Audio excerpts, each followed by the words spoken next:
나의 영혼이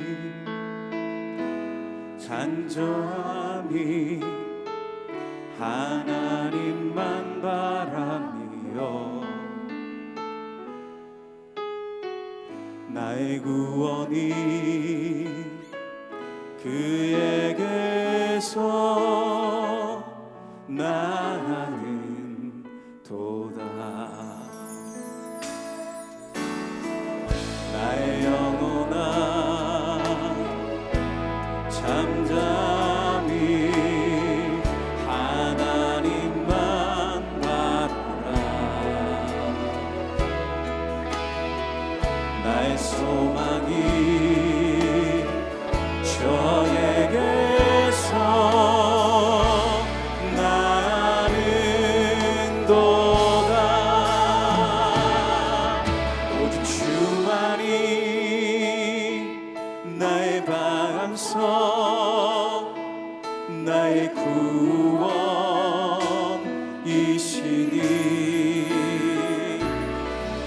오직 주만이 나의 산성 내가 요동치 아니하리. 오직 주만이 나의 반석 나의 구원이시니 오직 주만이 나의 사랑성 내가 요동치 아니하리.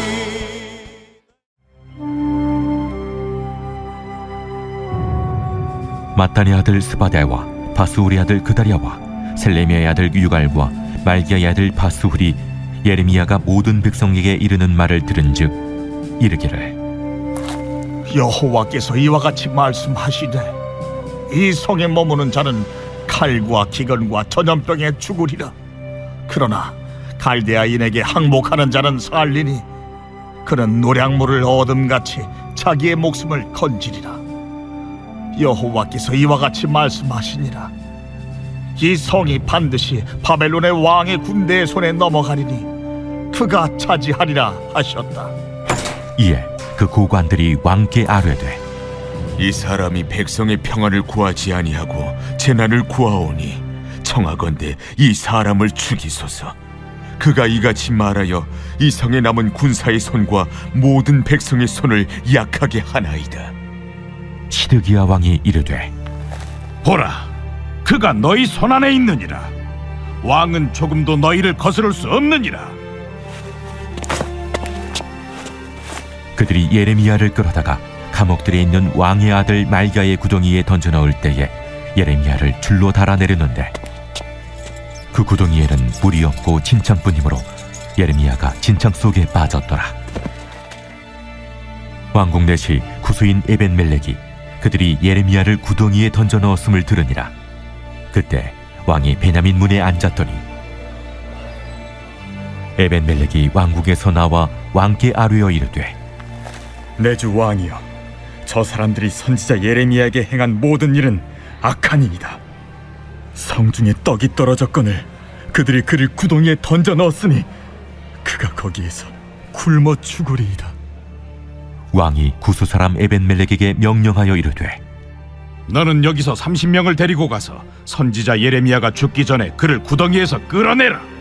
에벤멜렉이 사람들을 데리고 왕궁 곳간 및 방에 들어가서 거기에서 헝겊과 낡은 옷을 가져다가 그것을 구덩이에 있는 예레미야에게 밧줄로 내리며 구수인 에벤멜렉이 예레미야에게 이르되 당신은 이 헝겊과 낡은 옷을 당신의 겨드랑이에 대고 줄을 그 아래에 대시오. 예레미야가 그대로 하매 그들이 줄로 예레미야를 구덩이에서 끌어낸지라. 예레미야가 시위대 뜰에 머무니라. 사랑하는 성도 여러분, 안녕하세요. 예레미야 38장 1절부터 13절 하나님의 뜻을 분별하는 사람이라는 제목으로 말씀을 전할 텐데, 오늘도 하나님의 말씀에 배에 반응하고 말씀으로 하루를 살아갈 힘을 얻는 귀한 시간 되시길 축복합니다.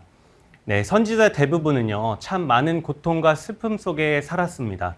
특별히 사랑하는 동족, 하지만 동시에 타락했던 나의 동족들에게 멸망을 심판하고 예언하는 것이 선지자들을 참 혼란과 아픔 속에 살게 했습니다. 그중 대표 인물이 바로 오늘 눈물의 선지자 예레미야인 것이죠. 그는 무려 40년이나 넘게 동족의 멸망을 예언했습니다. 그 40년간 수많은 비난과 조롱, 손가락질을 받으며 몇 번이나 죽을 고비를 넘겼죠. 그리고 결국 나라가 멸망하는 것을 두 눈으로 보고는 슬픔과 절망의 좌절에 빠진 사람이 예레미야 선지자입니다. 오늘 말씀은 그 예레미야가 수없이 겪은 위기 중에 하나의 이야기입니다. 유다를 향한 하나님의 심판을 예언하다가 유다 고관들에게 미움을 사 예레미야는요, 진흙 구덩이에 오늘 본문에 빠지게 되었습니다. 예레미야가 무엇을 예언했냐? 하나님께서 말씀하시니 이 유다 땅이 바벨론에 함락될 것이다. 항복하면 살 것이다. 라고 예언했던 것이죠. 2절부터 3절에 여호와께서 이와 같이 말씀하시되 이 성에 머무는 자는 칼과 기근과 전염병에 죽으리라. 그러나 갈대아인에게 항복하는 자는 살리니 그는 노량물을 얻음같이 자기의 목숨을 건지리라.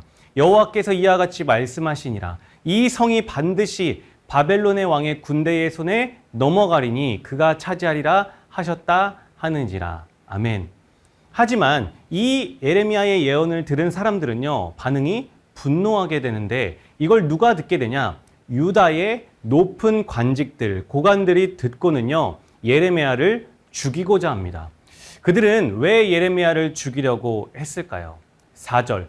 이에 그 고관들이 왕께 아뢰되 이 사람이 백성의 평안을 구하지 아니하고 재난을 구하오니 청하건대 이 사람을 죽이소서. 그가 이같이 말하여 이 성에 남은 군사의 손과 모든 백성의 손을 약하게 하나이다. 시드기야 왕이 이르되 보라, 그가 너희 손안에 있느니라. 왕은 조금 더 너희를 거스를 수 없느니라 하는지라. 그들이 예레미야를 끌어다가 감옥들에 있는 왕의 아들 말기야의 구덩이에 던져 넣을 때에 예레미야를 줄로 달아 내렸는데 그 구덩이에는 물이 없고 진창뿐이므로 예레미야가 진창 속에 빠졌더라. 이 말씀에 왜 유다의 고관들이 예레미야를 죽이고자 했나요? 민족주의자인 그들 앞에서 유다 땅의 평안을 구하기는커녕 이 땅은 망할 거니까 바벨론에게 항복하라, 재난을 말하고 군대의 사기를 떨어뜨렸다라는 이유인 것이죠. 바로 예레미야가 그들이 보기에 안 잊고 왔던 것입니다. 예레미야와 이 유다 고관들의 모습을 보면요, 바로 믿는 우리와 세상 사람들의 관계를 보게 됩니다. 오늘 본문에 예레미야가 잘못한 것이 무엇입니까? 하나님의 말씀을요, 그냥 있는 그대로 전하며 살았던 것입니다. 하지만 그는 구덩이에 빠지게 된 것이죠. 나는 말씀을 지키며 말씀의 기준대로 살았는데 말씀대로만 따랐을 뿐인데 차가운 진흙 구덩이에 빠져서 죽어가야 하는 이 운명이 얼마나 억울하고 그가 비참했을까요? 하지만 그는 하나님의 말씀을 지키며 끝까지 타협하지를 않았습니다. 내 눈앞에 있는 사람들이 반대할 걸 그는 분명히 알았어요. 그럼에도 불구하고 끝까지 타협하지 않았던 것입니다. 세상은 우리가 타협하는 그리스도인이 되기를 바랍니다. 교회를 다니고 성도여도 동시에 적당히 놀 줄 알고 쾌락도 즐길 줄 알기를, 죄를 짓기를 바라죠. 그러지 않으면 기독교인들은 대화가 안 통해, 기독교인들은 편협해 라고 욕을 합니다. 그래서 많은 기독교인들에게 세상을 살려면 어느 정도 맞춰주고 살아야 한다라고 생각하게 되는 것이죠. 그렇게 기독교인들이, 성도들이 적당히 타협해서 가지 말아야 할 것도 가게 되고 먹지 말아야 할 것들을 먹게 됩니다. 그렇게 타협하고 무너지면 세상 사람들은 뭐라고 말할까요? 와, 당신은 교회를 다니는데도 꽉 막히지 않았네. 야, 역시 교회 다니는 사람들이 다 당신만 같았으면 좋겠어. 야, 당신이야말로 기독교인답네. 진짜 예수 믿는 사람 같아. 라고 할까요? 앞에선 그렇게 안 할지라도 속으로는 뒤돌아서면요, 분명히 다른 곳 가면 손가락질합니다. 자기들처럼 안 되면 편협한 기독교인들이라고 욕하고 또 자기들처럼 정작 되면 날라리 기독교인이라고 욕하고 비난하죠. 저거 봐. 쟤도 똑같네. 교회 다니면서 우리보다 더하면 더했지. 다를 게 없잖아. 교회 다녀도 소용없어. 그러나 세상 사람들은요, 말은 이렇게 할지라도 그 속에는요, 자세히 관찰해 보면 기독교인들에게 구별됨, 다른 차이점을 기대하는 모습이 이 말 속에 숨어 있는 것입니다. 그게 처음에 같이 어울리지 않을 때는 쟤는 좀 달라, 좀 이상해 라는 말로 하겠지만 그러다 결국 그들이 끌어내리게 되면 쟤도 똑같네, 교회 다녀도 소용없어, 이렇게 되는 것이죠. 제사에 대해서도 그런 것 같습니다. 세상 사람들이 기독교인들은 왜 이렇게 꽉 막혔어? 쟤네는 효도의 효자도 몰라 라고 말을 합니다. 제사를 하지 않는 거에 대해서. 그런데 이 말과 판단 속에도 중요한 사실이 숨어 있습니다. 그게 뭘까요? 쟤네는 이상해. 쟤네는 달라. 즉, 이 말은 유별나다는 욕처럼 비난처럼 들리겠지만 그 말은요, 우리 그리스도인들에게 구별됐다는 기대인 것이고 우리에게는 자랑인 것이죠.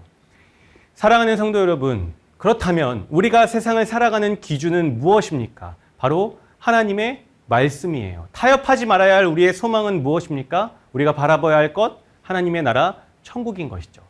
인생이 달라지는 건요, 인생이 바뀔 수 있는 이유는 내 목표를 어디에다 두냐, 내 소망이 어디에 있냐, 내 끝이, 내 목표가, 목적지가 어디에 있냐입니다. 성도라는 존재는요, 이 땅에 그냥 잠시 나그네로 살 뿐 하나님 나라에 이미 속한, 하나님 나라의 목표와 소망을 둔 사람들이라는 거예요. 이 천국을 바라보고 사는 사람들은요, 이 땅을 바라보는 사람들과는 다를 수밖에 없는 것입니다. 같을 수가 없는 것이죠. 왜요? 우리는 이 땅의 평가가 아닌 하나님이 주시는 진짜 평가와 그 기준이 우리에게 기다리고 이미 있기 때문이에요. 그렇기에 이 땅에서 타협하지 않는 사람, 구별되려고 애쓰며 발버둥 치는 그런 사람이 바로 성도인 것입니다. 구덩이에 갇힌 오늘 본문의 예레미야가 불행하기만 했을까요? 아니요.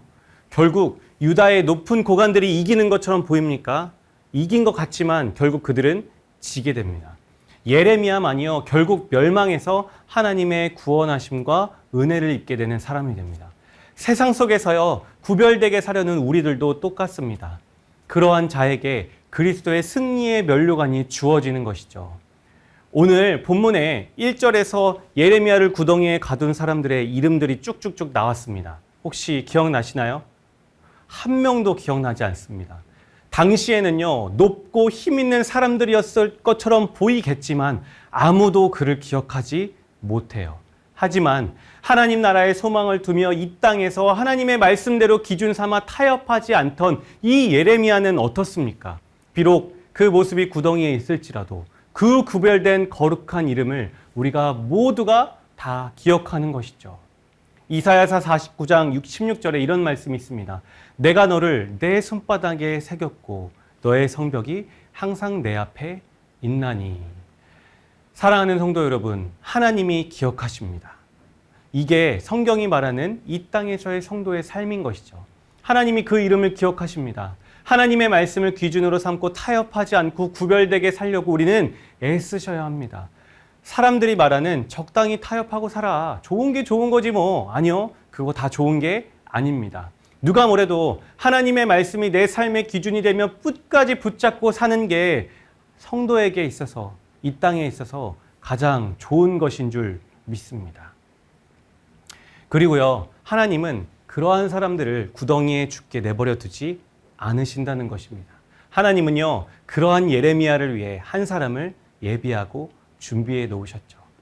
7절에 왕국 내시 구스인 에벳 멜렉이 그들이 예레미야를 구덩이에 던져 넣었음을 들으니라. 그때 왕이 베냐민 문에 앉았더니 에벳 멜렉이 왕궁에서 나와 왕께 아뢰어 이르되 내 주 왕이여, 저 사람들이 선지자 예레미야에게 행한 모든 일은 악하니이다. 성중에 떡이 떨어졌거늘 그들이 그를 구덩이에 던져 넣었으니 그가 거기에서 굶어 죽으리이다 하니. 에벳멜렉이라는 이 사람을 통해 하나님은 예레미야를 구원하십니다. 그는요, 왕에게 고관들의 행위가 악하고 부당함을 피력하고요, 구덩이 속에서 죽게 될 그 예레미야의 석방을 청원하는 유일한 사람이 됩니다. 그런데 이 사람은 어떤 사람인 줄 아십니까? 에티오피아의 흑인이었던 이방인 출신에다가 내시였습니다. 즉 이중적인 차별을 받은 사람이라는 것이죠. 연약한 사람이라는 것이에요. 하나님은요, 이런 사람을 통해 하나님의 구원을 펼치셨던 것입니다. 이거는요, 하나님이 일부러 이 본문을 통해 비교하시며 대조시키신 것입니다. 왜요? 하나님의 은혜를 드러내시려고. 누구랑 대조하실까요? 아까 유다의 높은 고관들이요. 그들은요, 하나님의 백성이라는 뼛속까지 유대인입니다. 게다가 모세 오경을 알고 다윗의 이야기까지 그 왕조의 이야기를 아는 구약의 말씀을 믿는 사람들이었어요. 그런 사람들이요, 정작 하나님의 말씀을 분별하지 못했고요, 하나님의 말씀을 보낸 사람도 못 알아보고 죽이려 합니다. 4절에 이렇게 나와 있습니다. 이에 그 고관들이 왕께 아뢰되 이 사람이, 예레미야를요, 그냥 이 사람이라고 말해요. 그저 정치적 의견이나 말하는 그냥 개인 한 사람으로 보는 것입니다. 하지만 이와 대조적으로 이 흑인 내시는 어떻게 말할까요? 9절에 내 주왕이여, 저 사람들이 선지자 예레미야에게 행한 모든 일은 악하나이다. 선지자 예레미야에게. 예레미야를요, 이 내시는 하나님의 사람 선지자로 분별합니다. 게다가 고관들이 행한 일은 악하다라고 선악까지 분별하고 있죠. 결국 그런 그가 왕의 마음을 돌이킵니다. 그리고 예레미야에게 끈을 내려서 구덩이에서 직접 구원해내는 것이죠. 이 대조를 통해 하나님이 우리에게 보여주시고자 하시는 것은 무엇입니까? 얘들아, 중요한 건 출신이 아니야, 배경이 아니야. 내시, 이방인, 그 출신과 배경, 어떤 포지션이 중요한 게 아니라 누가 하나님의 뜻을 분별한 줄 아느냐, 그것이 중요하단다. 누가 영적인 눈이 뜨어 있느냐라고 하는 것이 중요하단다. 우리에게 말씀하는 것이죠. 사랑하는 성도 여러분, 하나님은요, 하나님의 뜻을 분별하는 그 이방인의 손으로 예레미야를, 그 선지자를 구원해냅니다. 하나님은 세상 속에서 이렇게 하나님의 뜻을 분별할 줄 아는 사람들을 사용하길 원하세요. 그 출신과 배경에 상관없이. 그리고 그렇게 영적인 누인이 뜨인 사람들을 통해서 구덩이에 빠진 사람들을 오늘도 구해내길 원하십니다. 즉, 영적인 눈을 뜬 사람은요, 이웃을 돕고 이웃 구덩이에 빠진 이들을 구원해낼 줄 아는 자라는 것이죠. 시편 40편 1절과 2절에 내가 여호와를 기다리고 기다렸더니 귀를 기울이사 나의 부르짖음을 들으셨도라. 나를 기가 막힐 웅덩이와 수렁에서 끌어올리시고 내 발을 반석 위에 두사 내 걸음을 견고하게 하셨도다. 사랑하는 성도 여러분, 이 말씀처럼요, 하나님이 우리의 부르짖음에 귀 기울이시고요, 하나님은 반드시 그 웅덩이에서 피할 길을 내십니다. 이 세상에요, 내 편이 하나 없는 것 같아 보이지만 결정적인 순간에 하나님은요, 하나님의 그 남은 자들을 우리에게 보내시는 것이죠. 우리 사랑하는 성도 여러분이 그런 사람들이 되기를 간절히 축복합니다. 사랑하는 우리 귀한 성도 여러분, 하나님의 뜻을 따라 살기를 원하시는 우리 성도 여러분, 오늘요, 여러분이 도울 이웃이 누구인지를 찾아보시기를 간절히 소망합니다. 그리고 억울한 상황에 있는 이웃을 도와주시기를 소망합니다. 그것이요, 하나님께서 오늘 우리에게 이 말씀을 통해 원하시는 뜻을 분별할 줄 아는 사람의 모습인 줄 믿습니다.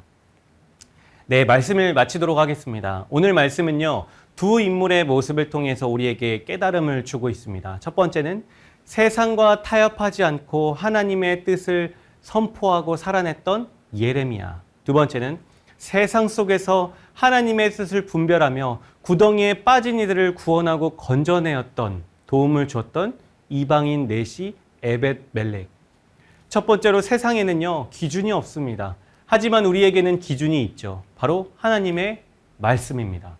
결국 이기는 자는요, 승리하는 자는요, 기준 없이 흔들리는 자가 아니라 기준을 가지고 끝까지 바르게 나아가는 사람입니다. 하지만 기준이 있는 사람도 오늘 예레미야처럼 구덩이에 빠질 수 있죠.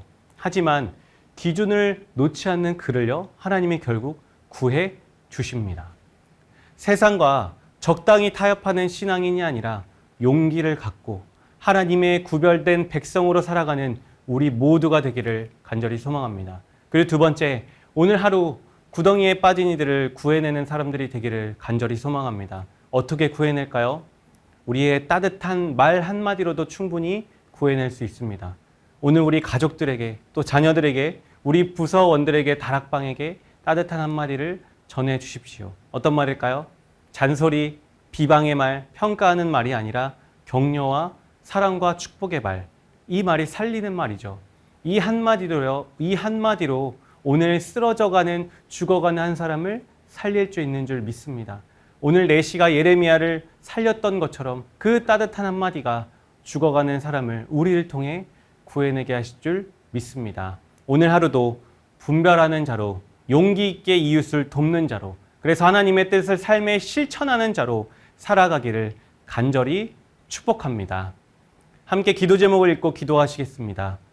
우리의 고통 가운데 찾아오시는 하나님, 고난 중에도 버티고 견딜 수 있는 생명을 주신 하나님을 찬양합니다. 고난 중에서도 우리의 힘과 소망 되시는 하나님만을 바라보게 하옵소서. 아멘.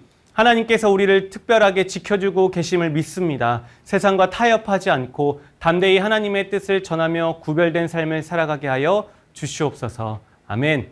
억울한 상황 속에 있는 이웃들을 살펴보아 중보의 기도를 드리며 구체적으로 도울 수 있도록 인도하여 주옵소서. 아멘. 이어서 유년부 여름성경학교 또 농촌성교 금요 비전 기도회를 위해서 기도하시겠습니다. 농촌성교가 진행되는 지역마다 안전과 건강을 책임져 주소서. 다양한 방법으로 전하는 복음을 통해 예비된 영혼들이 하나님께 돌아오게 하소서. 아멘. 유년부 성경학교를 통해 선포되는 말씀이 유년부 어린이의 심령에 심겨지게 하시며 주님을 더 깊이 알아가고 주님의 사랑을 고백하며 주님께 부르짖는 은혜가 있게 하옵소서. 아멘. 7월 26일 말씀을 전하시는 연승철 목사님에게 성령의 충만함을 주시고 말씀을 통해 위로와 도전과 은혜의 시간이 되게 하소서. 온 교회 성도가 금요 비전 기도회를 통해 기도의 문이 열리고 기도의 능력을 경험하게 하소서. 아멘.